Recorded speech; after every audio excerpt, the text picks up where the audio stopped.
Imagine this. The stage lights dim for a really tense moment in Shakespeare's Much Ado About Nothing. It's a dress rehearsal, the air's thick with anticipation, and then just complete darkness. Pitch black. Yeah, a sudden, jarring blackout. It lasts for what feels like forever, you know? When the stage finally flickers back to life, the actress playing Benedict isn't standing there. She's lying on the floor bleeding. And this is definitely not part of the script. Someone has actually been stabbed. It's the kind of drama you expect in a play, not happening during one. No. A shocking attempted murder right there on stage. Community theater, all-female production. It really is quite something. And for this deep dive, we've got access to something pretty unique. Essentially, it feels like an investigator's private journal.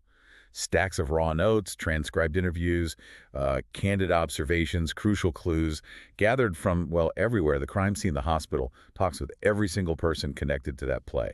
Exactly. And when the police first showed up, their focus, understandably I guess, narrowed straight away onto one person, Dr. Vesta Strong. She was the closest to the victim, Emily Carter, when the lights snapped back on. Classic initial assumption, isn't it? Pointing to the most obvious suspect. Right. But our mission today is to really pull back the curtain on that easy conclusion. We're going to sift through these notes with you step by step to unravel the surprising truth behind who attacked Benedict, Emily Carter, and maybe even more importantly, why.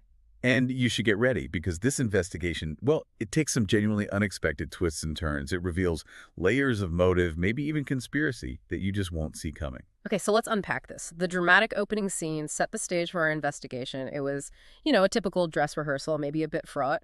Emily Carter playing Benedict. She's on stage with Beatrice, doing her lines. Standard stuff. Yeah, the rest of the cast, the crew, they're either waiting in the wings, getting ready in dressing rooms, or, managing the tech side of things. Everything seems to be going according to plan. Dialogue flowing, blocking's precise. Until that moment. Bam. Suddenly, the entire stage just plunged into absolute disorienting darkness. Not just a flicker, total blackout. People there described it as lasting a few minutes. Felt much, much longer in that sudden, eerie silence, I bet. Oh, definitely. And when those lights eventually came back on, shattering the blackness, the scene just transforms. It's not theater anymore. It's this grim, horrifying reality. Yeah. Emily Carter, Benedict, lying there, motionless, bleeding. A lot. Shock, chaos must have been instantaneous. Absolutely. And just by sheer chance, Dr. Vesta Strong, who was closest to Emily, reacted incredibly fast. Really composed. She immediately starts giving first aid, using her medical skills to try and stop the bleeding from what was obviously a serious wound. Her quick thinking was critical then. Undoubtedly. Soon after, you hear the sirens, ambulance arrives, and both Emily and Dr. Strong are rushed off to the hospital. And this is exactly where those first almost knee-jerk assumptions kick in for the police. They arrive at the theater, they see Dr. Strong, a doctor, giving aid, hands covered in blood, right next to the victim. It's the most immediate, tangible connection for them. It's natural, isn't it? Human tendency. Focus on the person who's physically literally at the heart of the crisis. So they follow Dr. Strong and Emily straight to the hospital. Vesta is their prime suspect from moment one. Yeah, that cognitive shortcut, that sort of proximity bias, Yeah. it often shapes those initial police inquiries. Which is exactly what our private investigator had to kind of counteract, right? Because these initial assumptions, while totally understandable from a procedure point of view, can sometimes lead you down completely the wrong path. Our brains, they just want immediate explanations, connect the most obvious dots. And proximity, especially in a chaotic scene like that, it's powerful. Deceptive sometimes, but powerful. But a really thorough, unbiased investigation needs you to look beyond the obvious, doesn't it? You have to actively question those first seemingly logical conclusions, even when they seem to be staring you in the face. Exactly. You need a willingness to entertain other scenarios right from the start. And that's precisely the approach our PI took. They weren't called in by the police. No, Talon Asha, the play's director, called them. She absolutely believed Dr. Strong was innocent and wanted the real culprit found. So the PI shows up hours later, long after the initial chaos. Cass has been interviewed by police, sent home. So no pristine crime scene in the classic sense, nothing to cordon off. Right. Instead, the PI's initial scene examination, it focused on something less tangible, but maybe more revealing in the end. Starting those crucial interviews with everyone involved, looking for subtle clues, overlooked details the first rushed police inquiry might have missed. It's a really strategic approach, given the situation. It emphasizes the human interaction, listening carefully, finding the less obvious residue of the crime. Hidden details in relationships, resentments, behaviors, not just physical traces that might have been compromised or just weren't there. And the PI starts by talking to Talon Asha, the director. Her insider perspective could immediately broaden the scope beyond just one convenient suspect. And talent. She wasn't just adamant that she didn't stab Emily. She was equally sure Dr. Strong was innocent. And her insights, wow, they immediately started painting a much wider, more complicated picture of potential conflicts. She didn't hesitate, did she? Pointed right at Morgan Smith, for instance. Described her as very ambitious, someone who wants to turn pro. Allen even hinted that Morgan might be willing to hurt for a part. That's a pretty loaded statement right off the bat. Suggests a fiercely competitive environment. Cutthroat, almost. Where ambition could easily bleed into something darker. Indeed. And then there's Dr. J, John Talbot. High school student, but Talon calls him brilliant. He's the one handling all the tech, lighting, audio, special effects, the whole show, technically speaking. Talon vouched for his skills, said there were no issues between him and Emily. But he's crucial, isn't he? Because his unique technical knowledge, his control over the mechanics. Well, that means he had a unique means that could have been exploited. By him or by someone else to make the attack happen. Exactly. The means were there, concentrated in one person's hands. But then Talon dropped what felt like, I don't know, a quiet bombshell about Emily Carter herself, described her as quite conservative, someone who would literally have a fit if even a single line was changed from Shakespeare. Rigid adherence to tradition. Talon mentioned it caused delays, frustrations during rehearsals. And what's really surprising, Talon said, is that Emily even auditioned for an all-female production in the first place. Because, Talon's words, this was just the kind of thing that usually had her screaming. That immediately hints that Emily was a significant source of conflict herself, not just a victim. Definitely not universally loved within the group. It makes you ask, why was she even there? What kind of personality generates that much friction? Connecting these initial dots, you can almost see the PI's notebook filling up, right? Moving fast beyond the simple closest person idea. Talon's character sketches Morgan's ambition, Emily's contentious nature. They paint this vivid picture of a potentially volatile environment. It's a place where personal ambitions, ideological clashes, Emily's own difficult personality, they could have woven a much wider, more intricate web of resentment than first appeared. It immediately shifts the focus. Not just one suspect, but maybe a multitude of potential motives and conflicts. No, investigation was clearly going to be far more complex than a straightforward assault. It wasn't just who was closest anymore. No, it became who had a reason and who had the means. And it looked like there are potentially many people who fit that bill. And that's where it gets really interesting. Our investigator wasn't just taking Talon's word for it. They were digging deeper, especially into Dr. Vesta Strong. Remember, she was the immediate police suspect. The obvious one. But when the PI actually sat down with Dr. Strong at the hospital, the truth about her relationship with Emily, well, it was way more nuanced, complicated. Dr. Strong admitted, very professionally, but you could feel the strain. Yes, I know her very well. But then, without missing a beat, the real depth of her feelings comes out. No, I detest Emily. wow.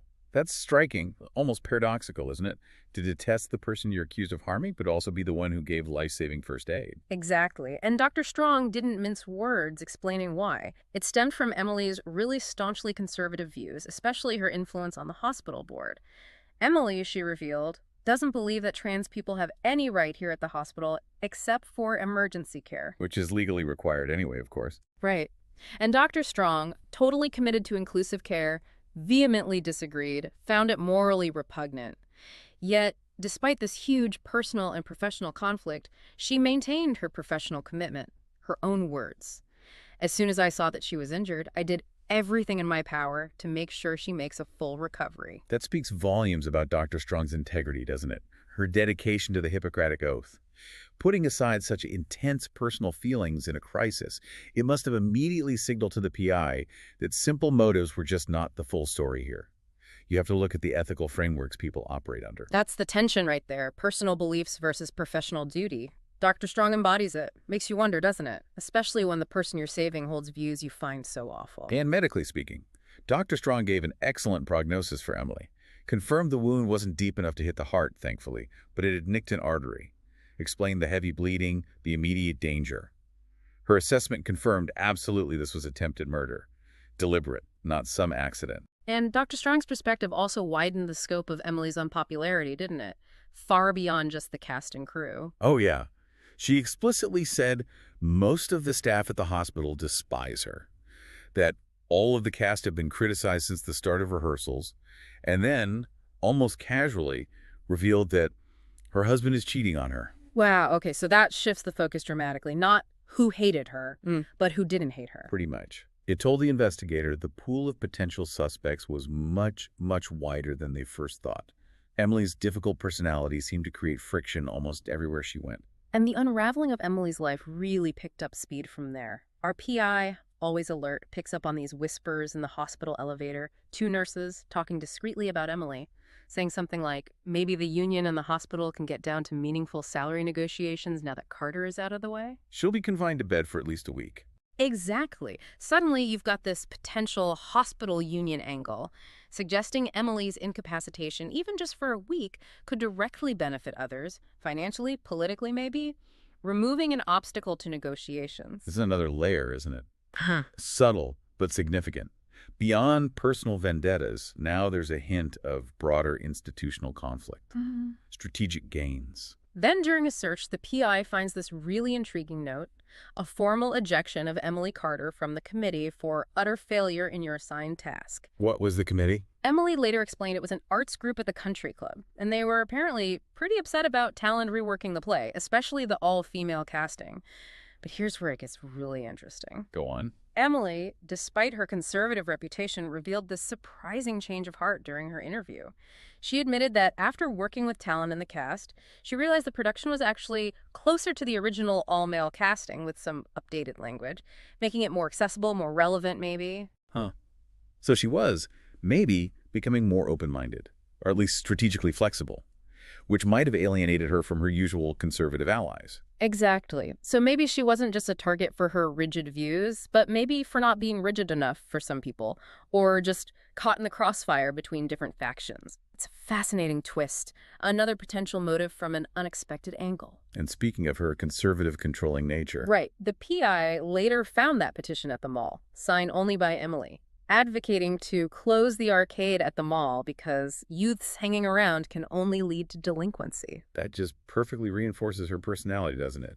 Prescriptive, judgmental about how things should be, not afraid to impose her beliefs, even if she's the only one signing. Paints a vivid picture. Her need for control, lack of tolerance for anything she saw as disorderly, often isolated in her crusades, it seems. And another subtle but potentially significant find. Documents showing Emily was looking over Dr. Strong's application for student loans and grants. Seems benign, maybe. Just admin. Could be. Or it could suggest Emily had leverage, some kind of influence over Dr. Strong. Adds another complex layer to their already difficult adversarial relationship. Makes you wonder what pressure, if any, Emily might have been applying. Okay, now let's turn to that cheating husband, John Carter.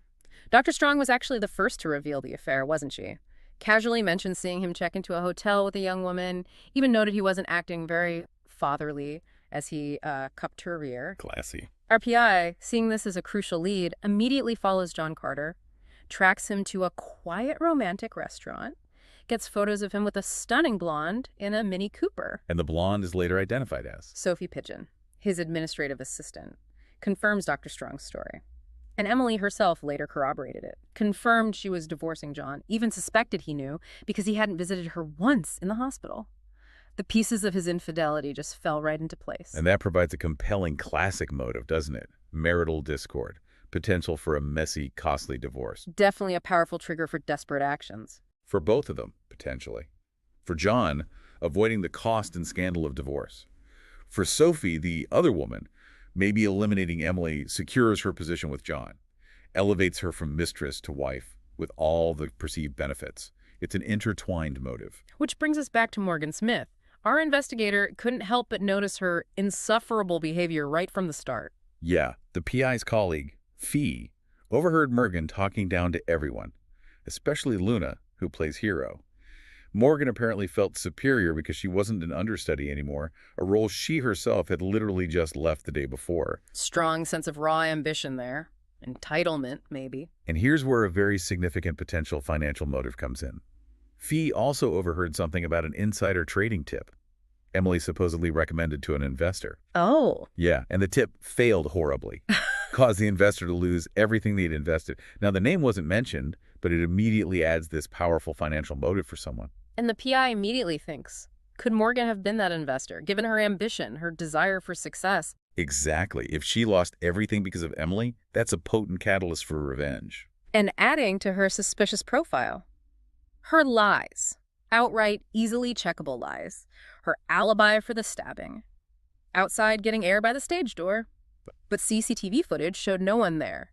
And even worse, Luna, who was standing nearby, confirmed she saw no one in the alley.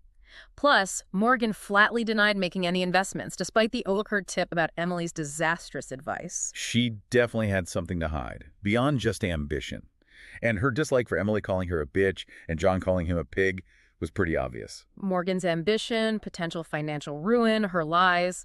It all paints a very compelling picture, doesn't it? Someone who could have been driven to violence. Absolutely. Even if she wasn't the final culprit, she had strong motives, acted suspiciously.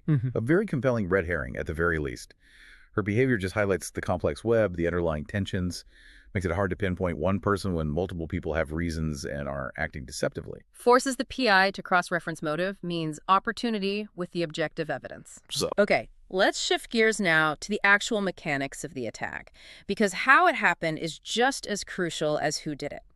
And this is where Dr. J, John Talbot, the brilliant high school tech kid, becomes absolutely central. His role, managing all lighting, audio, SFX.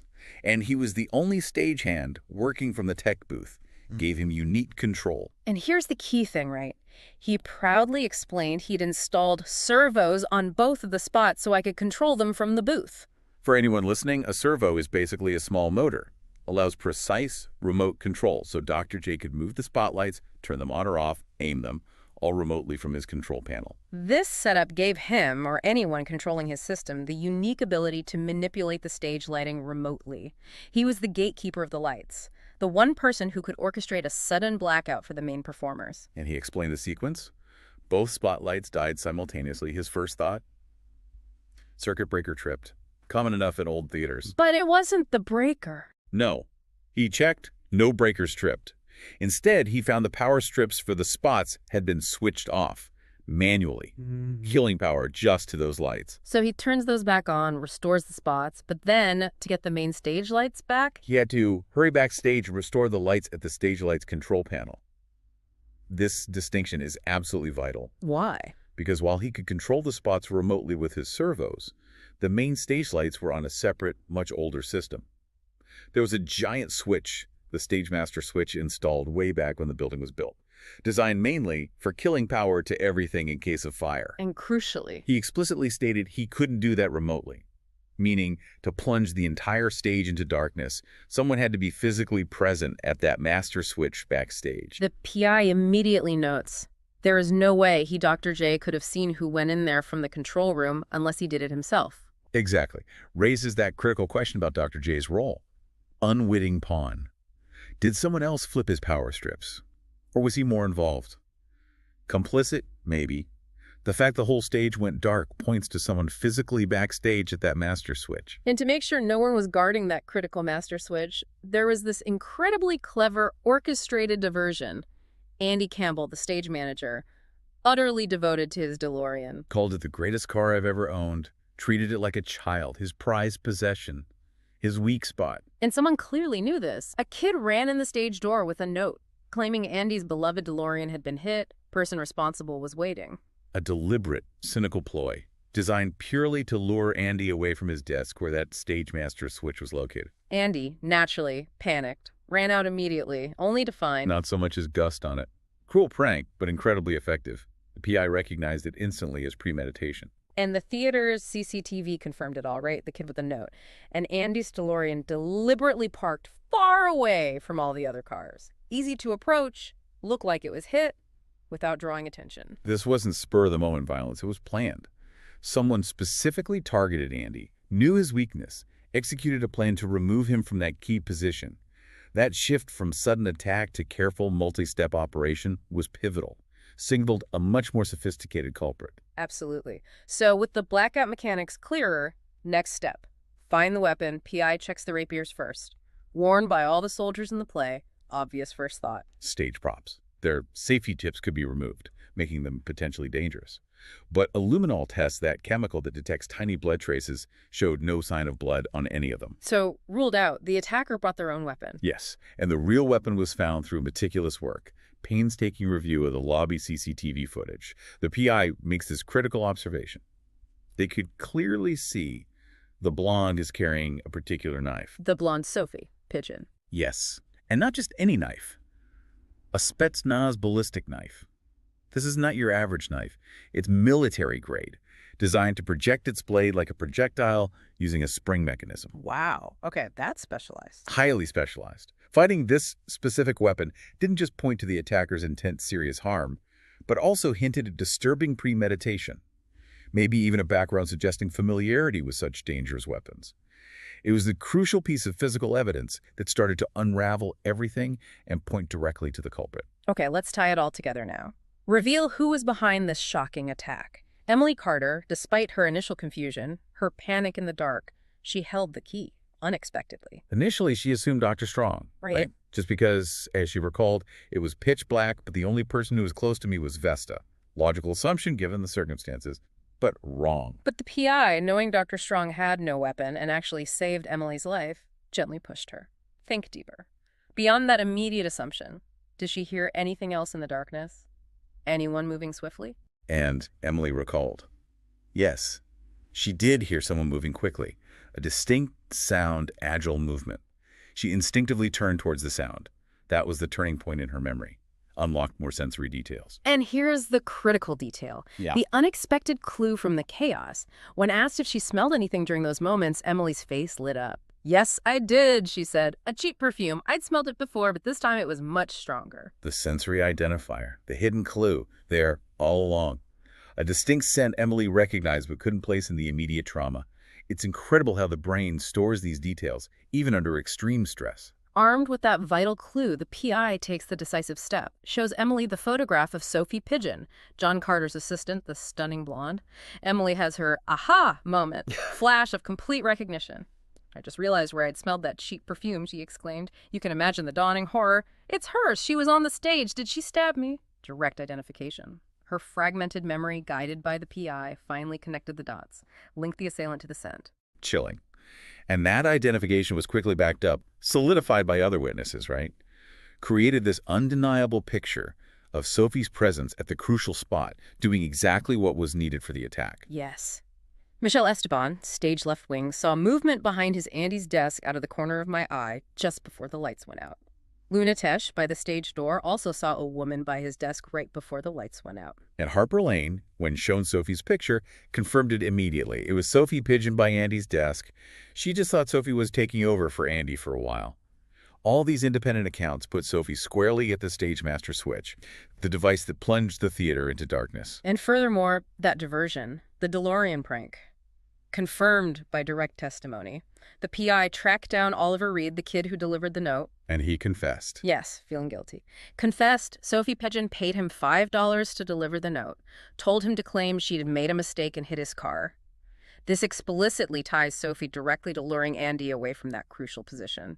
Cleared the path for her to hit the lights and make the attack. Okay, let's recap. Unmask Sophie Pigeon fully.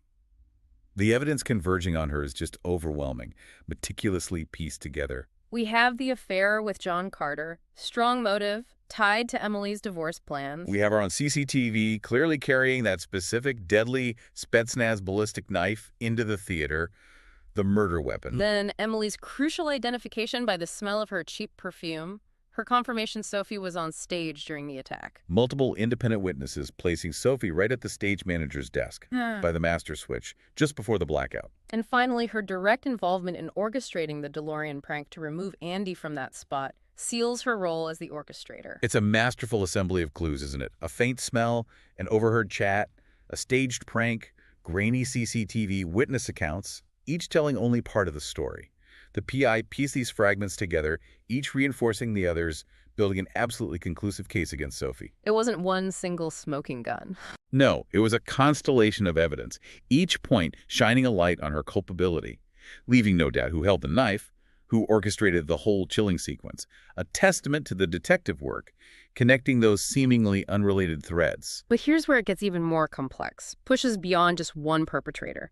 The PI had this hunch early on, a nagging feeling that it'd take 3 people to pull this off. Not just intuition, right? Yeah. Based on the sophistication, the coordination needed, the synchronized lights out, the targeted diversion, the specialized weapon. These weren't impulsive acts. Pointed to coordination, a level beyond a lone attacker.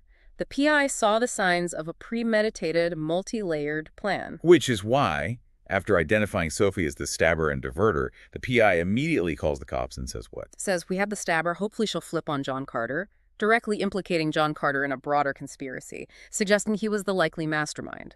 So the potential roles start to emerge. Sophie, the stabber, the one who executed the diversion, removing Andy. Yeah.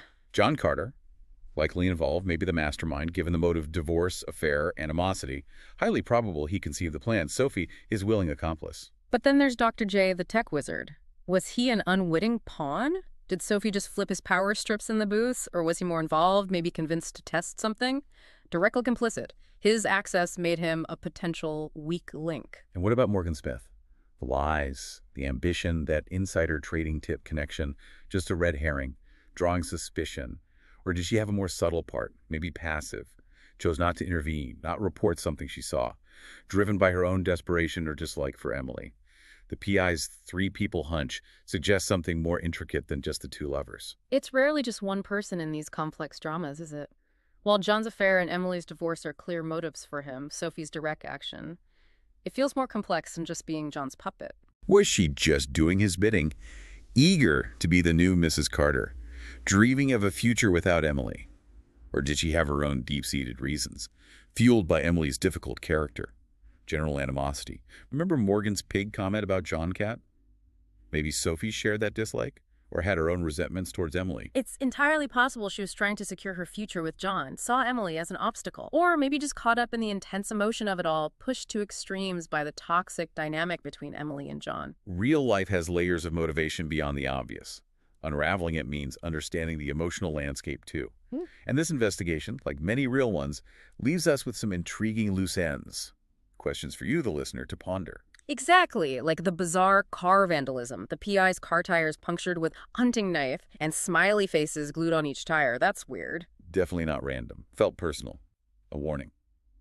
From Sophie or John. A subtle message to back off, delivered with chillingly playful menace, those smiley faces. A taunt. Or could it be someone else entirely? Someone else from Emily's wider circle of, well, non-admirers. An aggrieved investor from that tip. Someone from the committee feeling betrayed. And then there are those persistent whispers. The committee, the hospital politics, those nurses hoping Emily's absence helps union negotiations. It suggests larger systemic motivations, maybe? Were other powerful people or groups benefiting from Emily being sidelined? How deep did the opposition run? And what about Morgan Smith's real role? Her lies, ambition, that potentially ruinous investment tip. Just a clever red herring diverting attention. Or did she have a more subtle part? Passive complicity. Did she know more and just chose silence to protect herself or avoid getting tangled in something dangerous? These questions show how, even when the main pieces click, the full picture of human complicity motive can remain complex. Tantalizingly so. Real investigations often have these layers, don't they? Loose ends that don't always tie up neatly, even when the main culprit is ID'd. They force us to think about ripple effects, hidden agendas, the surprising depths of relationships. The successful investigation finds the main perpetrator, sure. But the full story, the complete tapestry of motivations and connections, sometimes that remains elusive, leaves us pondering the subtle forces at play. And what a journey it's been. From that dramatic lights out, actress bleeding on stage, we've sifted through clues like the cheap perfume, the discovery of that specific Spetsnaz ballistic knife, the intricate diversion with the DeLorean. We've pieced it together to identify Sophie Pigeon as the stabber. With powerful implications that John Carter was deeply involved in a larger conspiracy to remove his wife. It really makes you wonder, doesn't it? In these complex human dramas, how often do seemingly small deceptions, personal animosities, even a surprising change of heart contribute to a bigger, more sinister plot? And when the lights suddenly go out, plunging everything into darkness, who truly benefits from the chaos that follows?